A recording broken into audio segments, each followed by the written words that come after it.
Good evening. Good evening, Rabbi. How are you? Sorry to make you wait. No worries. Thank you.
Yeah, looks like we're gonna go to bed.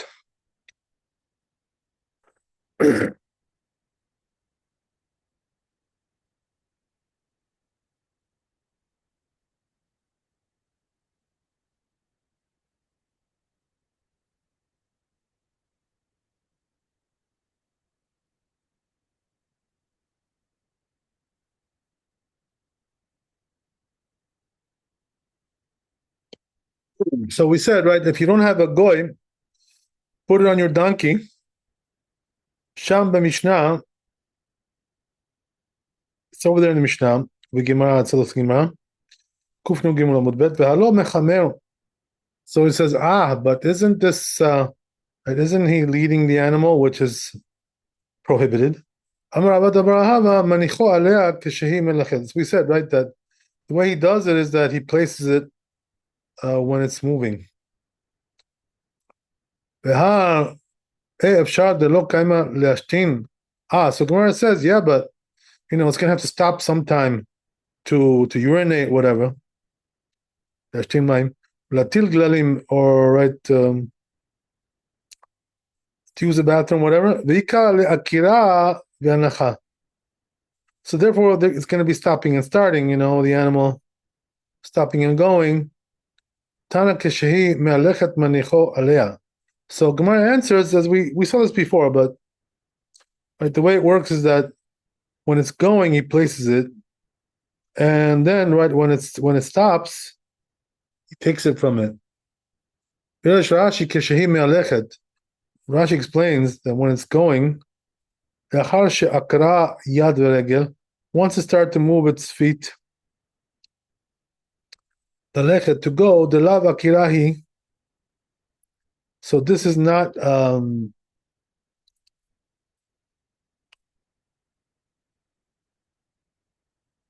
it's not considered to be starting.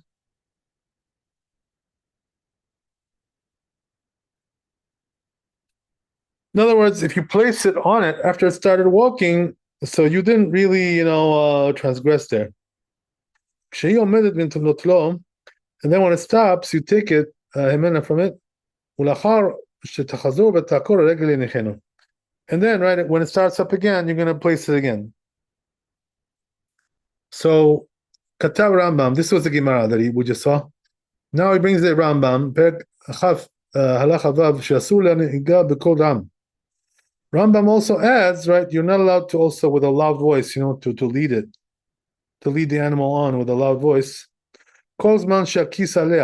All the while that the purse, the wallet, whatever is on it. Because it's going to be leading the animal, which is right prohibited. Shabbat katav. So says Ramagid, the Rashba said, katav she'eno mechavar doesn't make sense. Techevan she'eno maniach alea.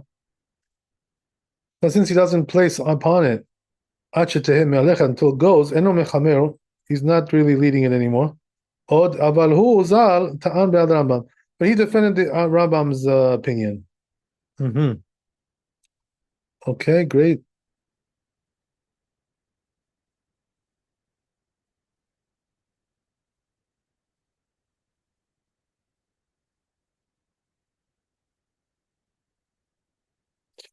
So the thing is, with the Rambam, quite often, it requires defense to defend him. When other rabbis argue with him. And the reason is because he doesn't really define or explain his words, very, very meticulously.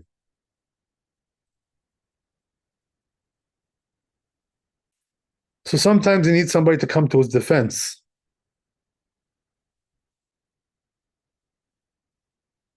My Rabbi, he told us, the reason why the Rambam needs this is because, after his, he had like an uncle, who was supporting him when he was young, to sit and learn all day.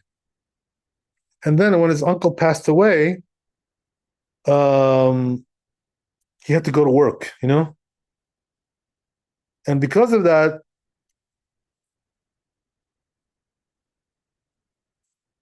he didn't really have much time to write, very explicitly his halachot. And this is the reason why he needs to be defended, because he doesn't really define well, the reasons for what he says. Because, it could be because of the lack of time that he had to actually, work on this. So that's why he needs to be defended. Okay, you got the point. So anyway, right, that was bet. So let's go to Shulchan Aruch.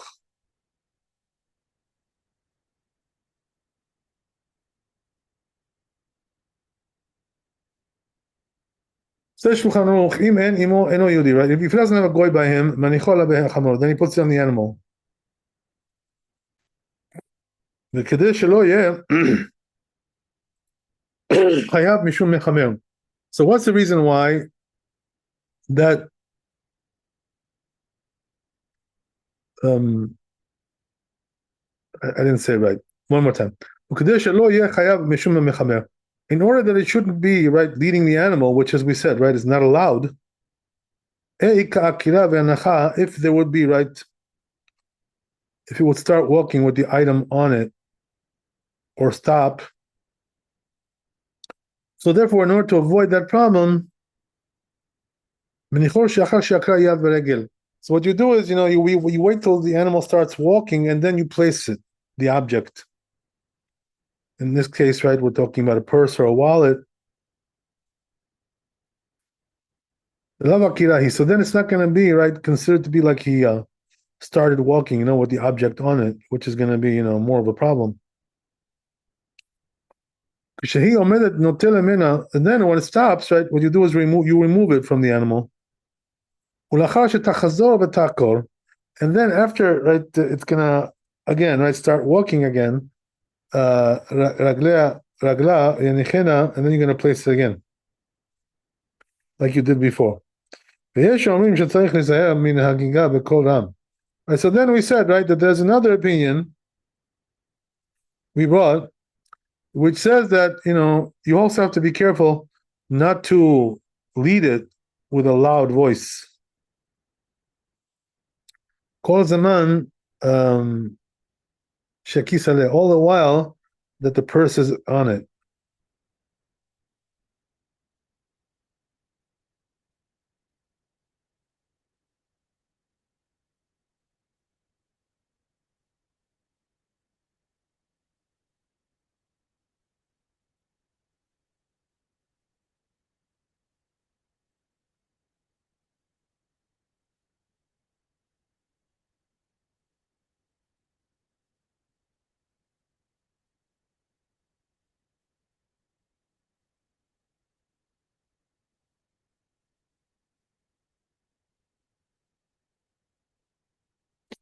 So this final opinion here that we have, apparently the halacha is not like that.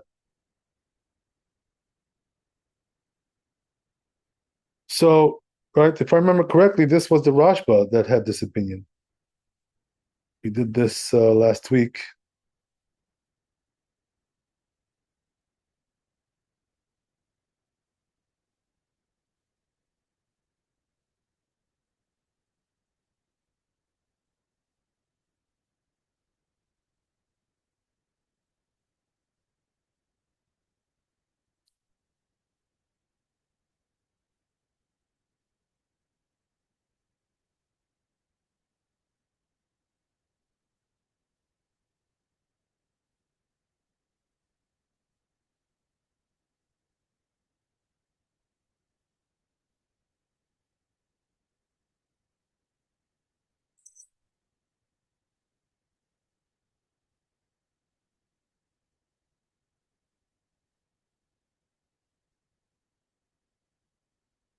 So according to this opinion, the problem is like this, right? So we already said that there's a problem where the animal starts walking or stops and the object is on it. So we solved that problem by saying, that what you're going to do is once it starts to walk, that you place it then in order to avoid this problem. And then when it stops, you got to remove it. So according to the second opinion, beyond this, there's also another problem, which is that when you speak to the animal in a loud voice, and that item is still on the animal, that's also a prohibition, according to this opinion.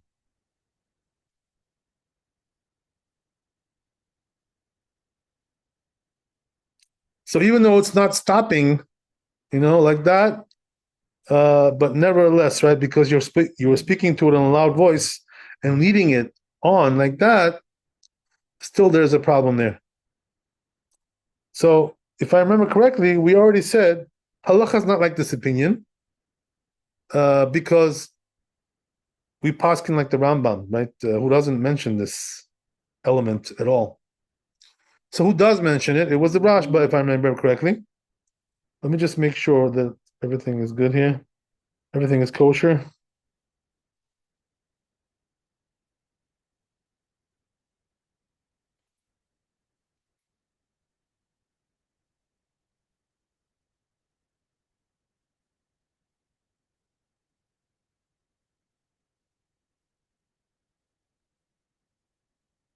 Yeah, so I didn't say it 100% correctly, right? It's a good thing I looked at it again. Just, in terms of attributing, what to who. That the Rambam is the one who says you shouldn't talk in a loud voice, not the Rashba. And the Rashba says, doesn't agree with it, right? It says, no, that's not correct. Why? Since he doesn't place the item right on the animal, that's not called leading the animal. But then we said, right, that the Rav Magid defended the Rambam.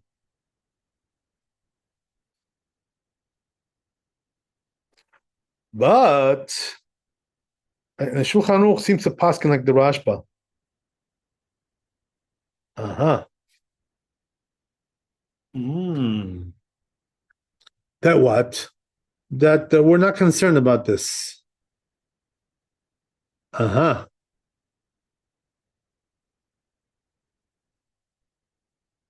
Okay, let me just check in the tour, which we read last week, and we'll see what he says here.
So I don't see in the tour anything about this. But I do remember last week we read something about this.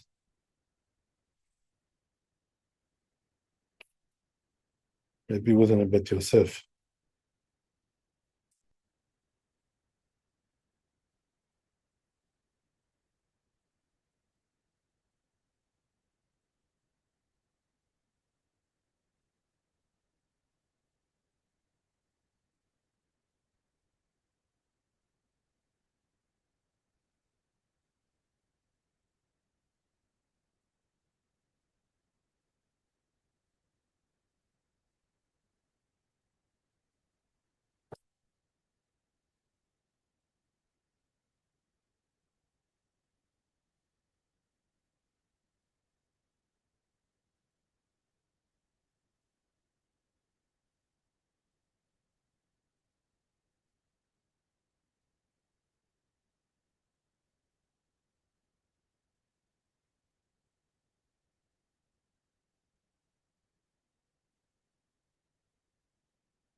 Yeah, so you know, the reason I'm pausing here is because this is not usually the way of the Bet Yosef, that he paskins like the Rashba against the Rambam.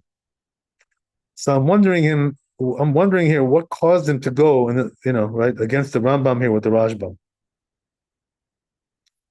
So my humble opinion, the reason why he's going here with the Rashba is because the words of the Rambam are not supported by the Talmud at all. It doesn't have any source in the Talmud. So therefore, it doesn't really make sense to say that that's the halacha.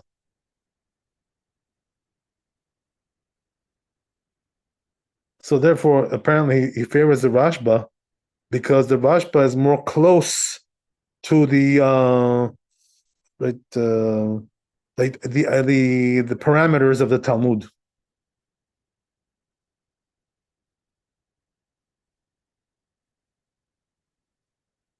And the Rambam is like an extra add-on, not really a part of the program.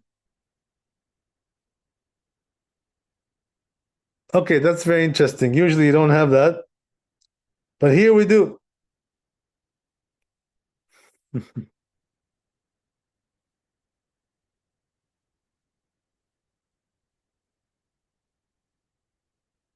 Okay, interesting. And then he goes on to the Ramah.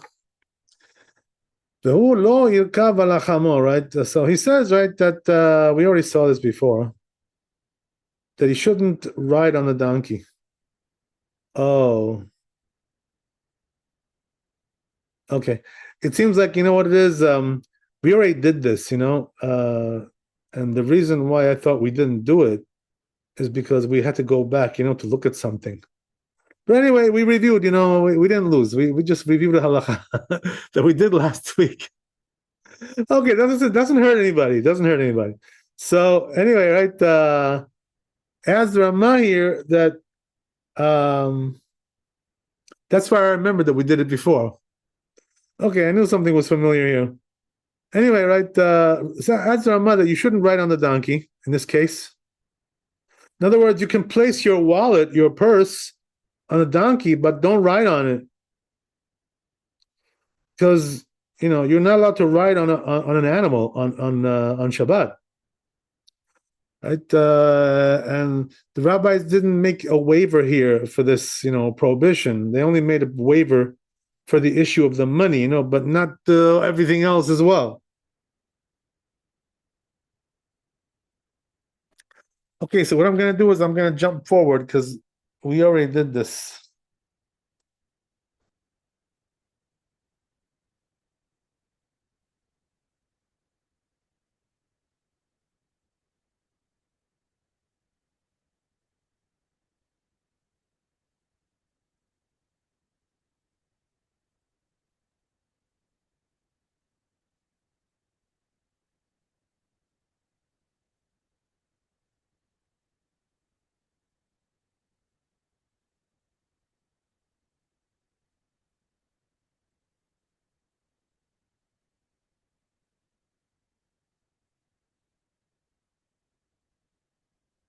Yes, we're up to Chet already. We're pretty much along into the chapter.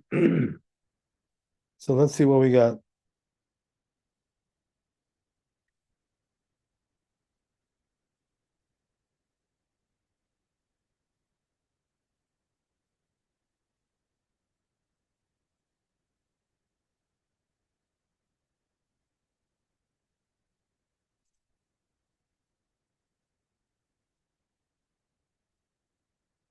So says Bet Yosef, Katav Rabbeinu Yerucham, right? This rabbi said, בחלק א', יש מפרשים שכתבו, דווקא מי שהחשיך לו בדרך שהיה סבור שעדיין יש שהות ביום. Oh, so he says, some say that this only applies, this whole scenario that we mentioned,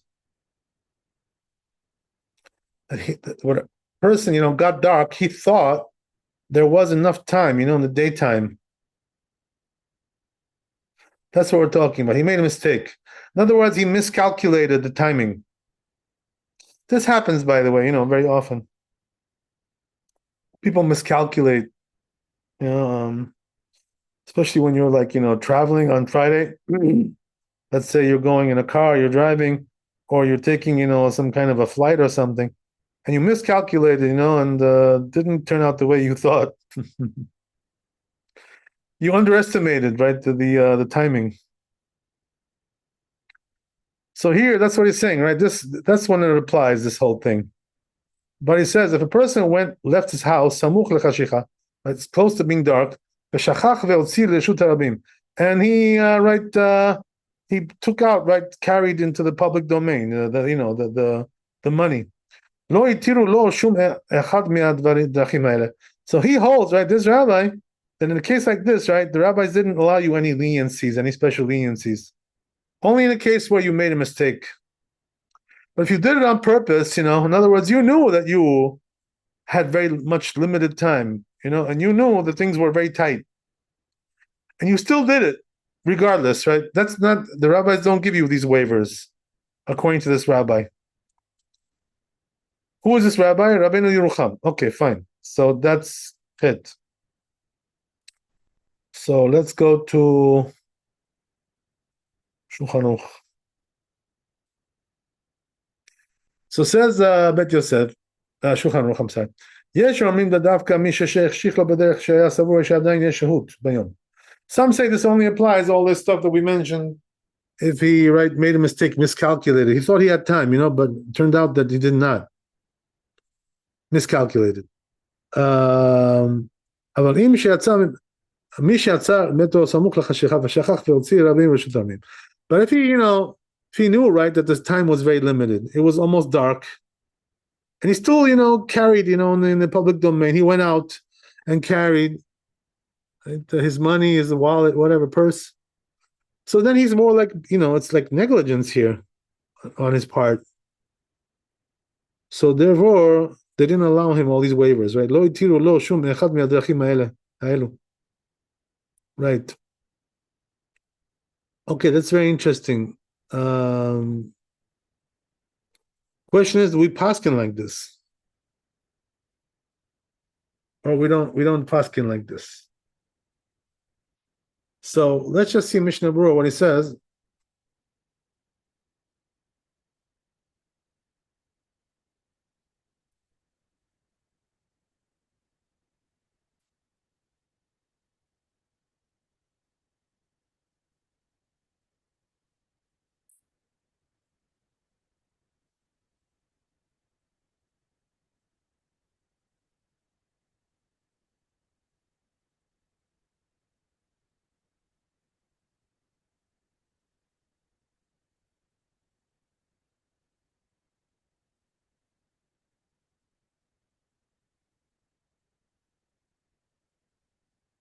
Yeah. So the Mishnah Berurah, is telling you that there is a Rashba that argues with this opinion. And he brings, some sources that say that you can rely on the lenient opinion of the Rashba, and not be stringent with this. That's the way it seems to go. The Mishnah Berurah here.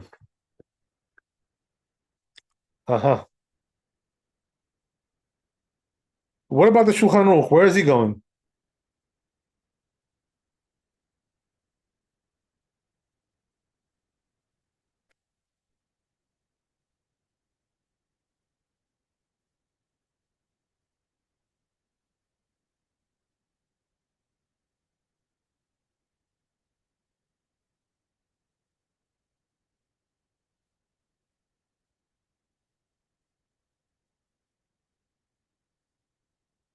I think there's room to be lenient here with this, like the Mishnah Berurah says. And the reason being is because the stam beyesh, we paskin like the stam. So here also it seems to be the same thing. The only difference being is that sometimes, when we say stam beyesh, it's talking about in one halacha, but here it's spread out, like, in several halachot. But nevertheless, I think it's the same thing. Okay, sounds good to me. I don't know. Sounds good to me. Is my volume okay, by the way? You hear me good? Yes. Okay, that's good. I was just getting a little bit worried. Okay, so that's good. Let's move on. Let's go to Tet.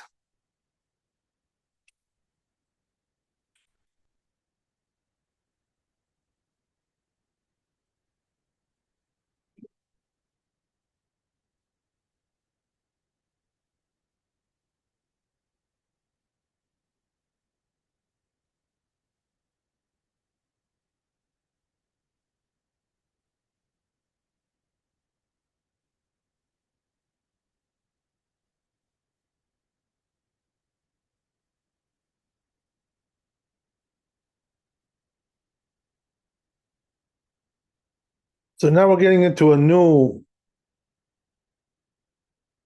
stage of this halacha. Moving on forward. So let's see first the tour.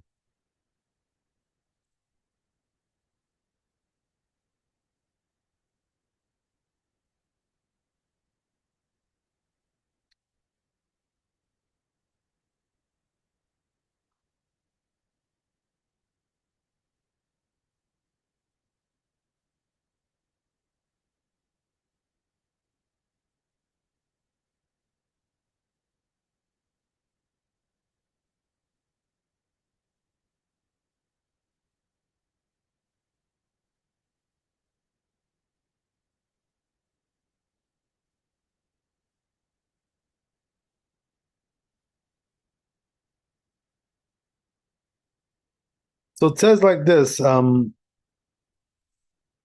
tour continues, והגיע לחצר ראשונה, משתמט, נוטל מעל החמור. So look what he says, right? Once you get into the town, and you can find like a courtyard there, which it'll be guarded, your purse, whatever. So what you should do is, he says, remove it from the donkey, the wallet, the purse.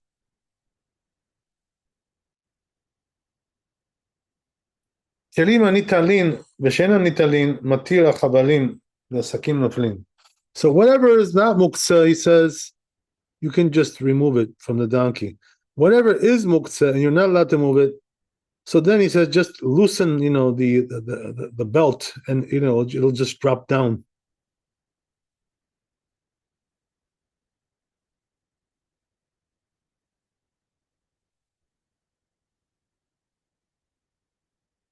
What about if it's got some glass, right, laden on top of that animal? There's glass there. So what does that mean? If it falls, right, it may break. אסור לטלטלם וישברו אם יפלו לארץ. So it says you're not allowed to carry them.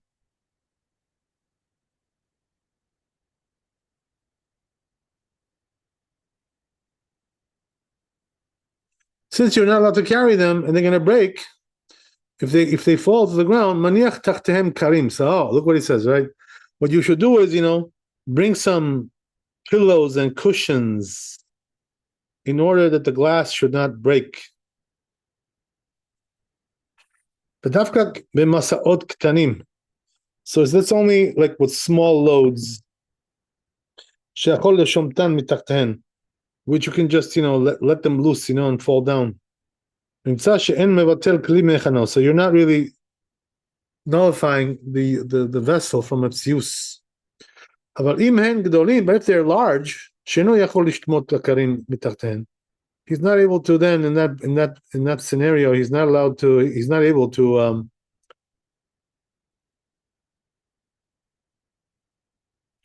pull out those cushions from under them. Asur litanan letachten. So you're not allowed to put it under it then. So in other words, this is only permissible if there's a way to pull them out, those cushions, and they shouldn't be nullified from their usage. Otherwise, you have a muktzah problem. Ella, So rather, what do you do? Porkan benachat, right? What you do is you just remove them gently. Wow.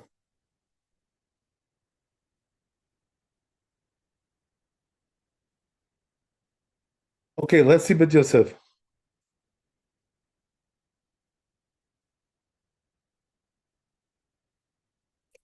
So Bet Yosef brings a source for this halacha, which is the Mishnah over there, Sham Kuf Nun Gimel, right? Amud Aleph over there in the Shabbat. If you had glass on it, Gam Ze Sham is also there. Kuf Nun Dal Amud Bet. Amar Rav Huna, says his rabbi. Hayta Beimto Teuna Keles Chuchit. What about if the animal had glass on top, right? Laden with glass.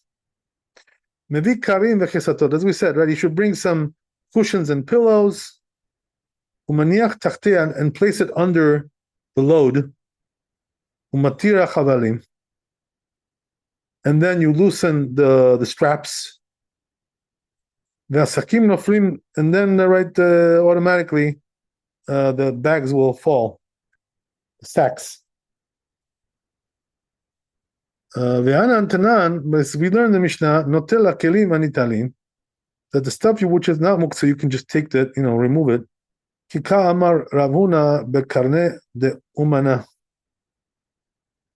When he said this, Rav Huna, he was talking about some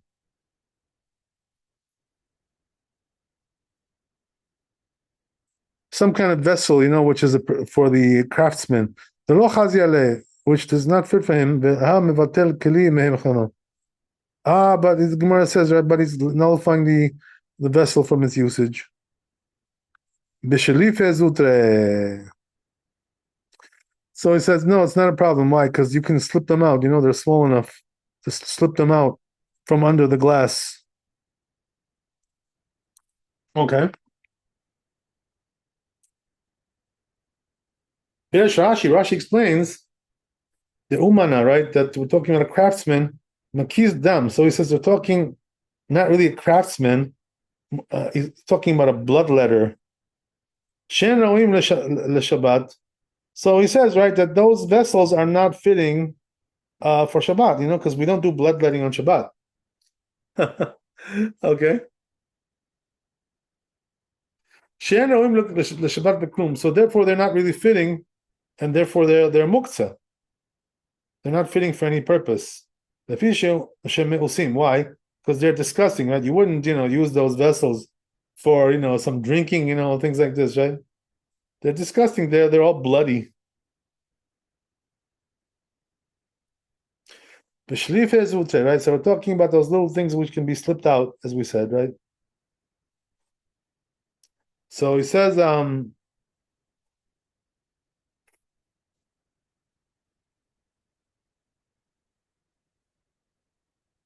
explains masok tanim, right? They're those little loads, sheshomet hakar mitachtem, and you can remove, right, the cushion from under it. It's not so heavy, so you can remove it. You can slip it out. So Gemara says, Metive aita be'emto teuna tevel. So Gemara asks a question, objection.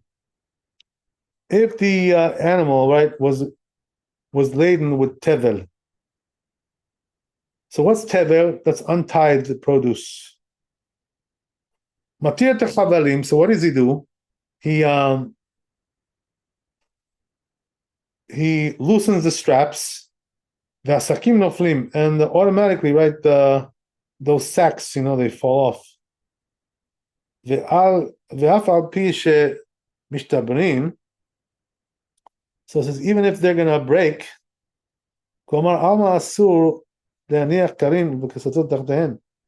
you're still not allowed to place those pillows under them.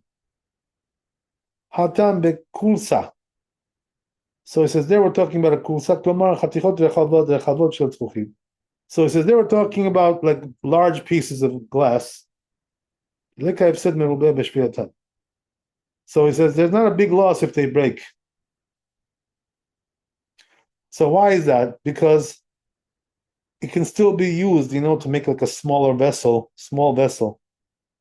Even, right, even if it breaks, it's still usable.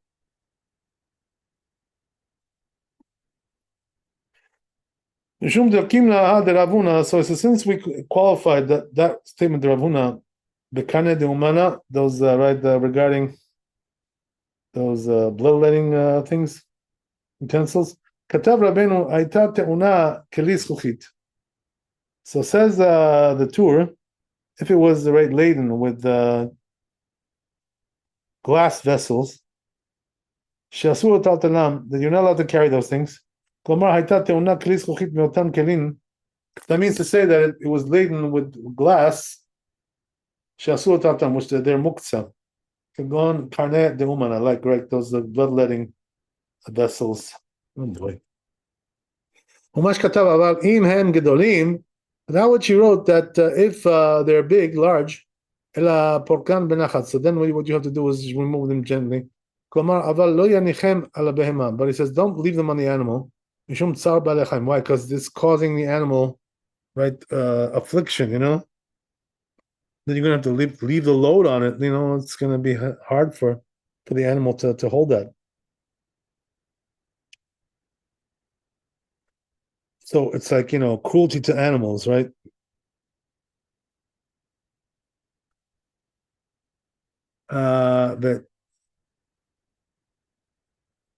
So that's a concept in Judaism, right? We're not allowed to be cruel to animals, to cause them affliction, or pain or whatever.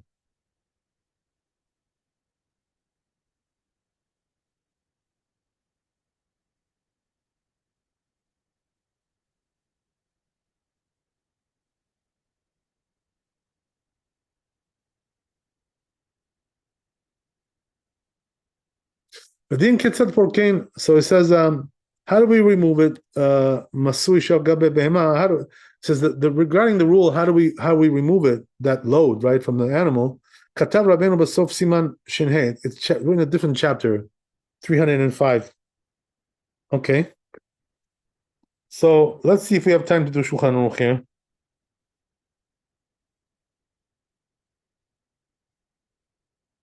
Tet. So it says, right, once you get to the outer perimeter, right, of like a courtyard which is guarded, so whatever is not muksa, you remove it from the animal, right? Then you just put it down. And the stuff which is muksa, matir eta chavalim be'asakim naflim. There, what you do is, as we said, right, you loosen the straps and it falls by itself. But if you have glass, you can't do that, right? It'll break. And they're muksa. For instance, let's say you have, right, those vessels of the bloodletters. They're not fitting for anything on Shabbat. They're muksa. They're disgusting. And also, right, if they fall down to the ground, they're going to break. So, right, it's catch-22, they don't have any solution here. Maniach tachtem karim. So what you do is, as we said, right, you bring some pillows and cushions, place it under the glass, and then, right, let it go, right, let it go down. Right, so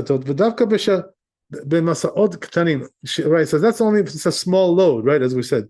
So then you could remove the cushions, it won't be stuck under there, and lose its usage. But if they're large, right, these vessels, so he's not able to, right, slide out those cushions from under. Why? Because those things are so heavy, right? There's no way. Those vessels are too heavy. So you're not allowed to place them under them, because he's nullifying the usage of the vessel. So therefore, what do you do in order to avoid that problem? Right, gently unload it, that it shouldn't break. Mm-hmm.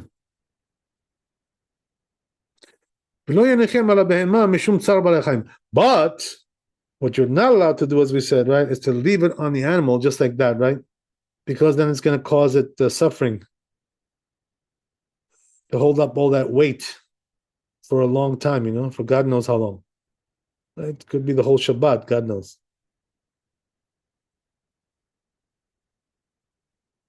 So that's not really an option, right? You don't have that option. So in this scenario, what's your best option? To gently, right, remove it from the animal.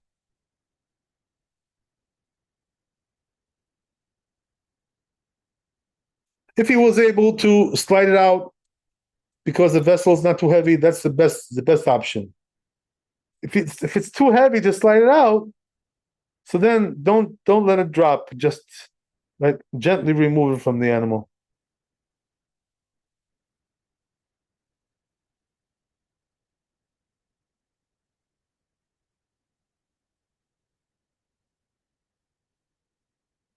In order that it shouldn't break.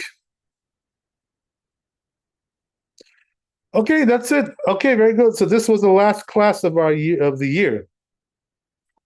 So Bezat Hashem, next year we'll start up again, right? Which is going to be I sure hope so. right. So we'll start up again, Bezat Hashem, which is going to be Thursday. Bezat Hashem. I will be there, be Letter. God willing. So until then, right, have a great new year.